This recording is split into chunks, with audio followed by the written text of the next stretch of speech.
Pinc, people, ideas, nature and creativity. I don't think there's one presentation today where those four different disciplines come together in one presentation.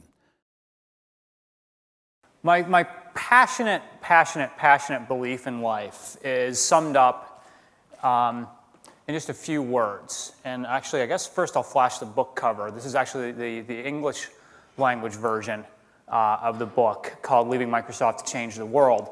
And the nice thing about having this title is that I got this title before Bill Gates could actually grab it. And the headmaster then invited me to see the school's library. And I naively thought that the library, of course, would be this happy place. It would have kids reading books with big smiles on their faces, right? That's what a library is. That's what we all grew up with our school libraries and our village libraries. In reality, the library was an empty room. A library theoretically could have existed in this room, except that they had no chairs, no desks, no shelves, and most importantly, no books. Something began to switch. Something began to shift. I had this, I don't know if it's an epiphany or a catalyst or what it was, but I wrote a very short memo in my head. I wrote a memo that I would remember to send via email when I got back to my desk at Microsoft. Now, this is 1999. It was the height of the technology boom. I was told I was crazy. I was the #2 guy in Microsoft China. China's booming, Microsoft's booming, technology's booming in 1999. And people said, what do you mean? What do you want to go do? I was like, I want to deliver books in the back of a yak to more villages. This is great. This is so fun. And people told me I was crazy. I remember somebody said to me, you know, well, you're 35. You're just having a midlife crisis. And I thought to myself, first and foremost, 35 is not midlife anymore. Like 35 is the new 25. And I thought, wouldn't it be a crisis if I didn't follow my passion? Wouldn't it be a crisis if I decided I would spend the rest of my life just making rich people richer? And I have nothing against rich people. I love rich people. People with money can do great things if they put the money to good use. But I thought I needed to spend my life getting more books into the hands of more kids. En die hebben niets met elkaar te maken, behalve dat ze een passie hebben. Ze hebben een droom, hebben ze nog of gehad, en die hebben ze waargemaakt, maar ze zitten niet in één hokje. Dat is eigenlijk het wezenskenmerk van Pinc. In the year 2000, I closed the studio for a year, conducting an experimental year. We called it the client-free year, where we did no work for our regular graphic design clients and played around. And in the beginning, this was quite scary to me, specifically because my studio is in New York and it's very fast-paced, and I thought we're going to be forgotten. Turned out that we never got as much press for not working than we've ever done when we actually did work.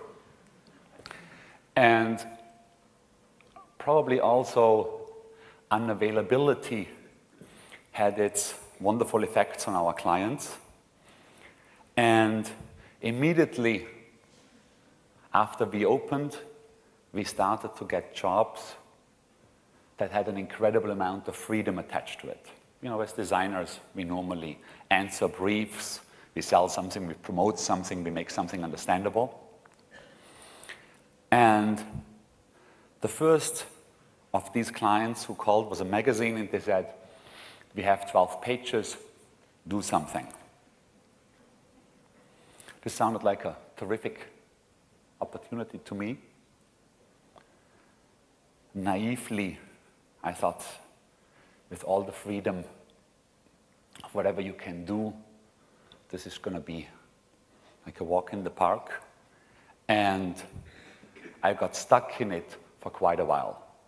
And literally, at the time when the deadline arrived and I didn't have another way out of a lack of any better things to do, I leafed through my diary and I found a little list under exactly this heading.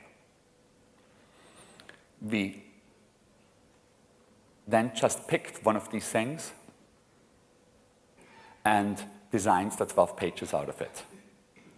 So it's everything I do always comes back to me.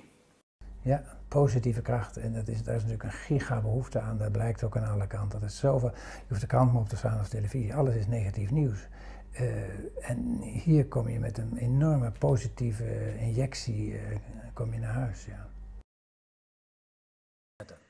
Well, at age 2, he was 2 in '94. He lost his eyes to cancer. And when he woke up from his second surgery, his first words were, "Mom, I can't see anymore." And my first words to him were, "Baby, yes, you can see." And I took his little hands and I put them on my face and I said, "You see me? You can see me with your hands." And then I put my hand to his nose. I said, "You smell me? You can see me with your nose." And took his little ear. I said, "You can see me with your ears." I told him, "You don't have your eyes anymore, but you can still see." I told him, "You have to use your hands and your nose and your ears." And he never stopped seeing. That's how it started. Yeah. And when did you, that was when you were very young, when did you start clicking? I didn't really even start noticing it until around ages 6 and 7. But, you know, I think the only reason is because when I was younger, I wasn't really focused on clicking until I just started making noises at a camp one time. And then at that time, I didn't know what I was doing. And, you know, it just happened to become a natural thing for me and started clicking. Just clicking. Yeah. How old are you now? 16, huh? 16. Right. Aquanetta, how normal is Ben's life? He's just like the rest of the kids. He does absolutely everything. He walks to the store, he cleans the house, he does what he's told, or he'll get a whooping. You gotta run. He's a normal kid, and I wouldn't treat him any different.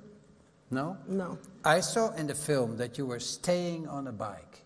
I cannot do that with singing. How can you handle that? How can you move? I'm young.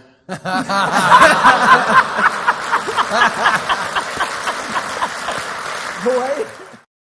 Dat je, in het circus moet je niet kind zijn, maar je moet iets van het kind in je hebben. En dat moet je, als je dingen wil ondergaan, moet je iets, ik hoop als je 90 bent, kan je nog iets van het kind in je hebben.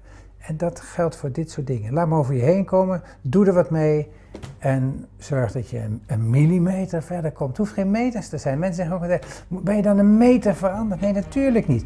Maar als het maar een heel klein stukje weer is, ben je weer een eindje verder.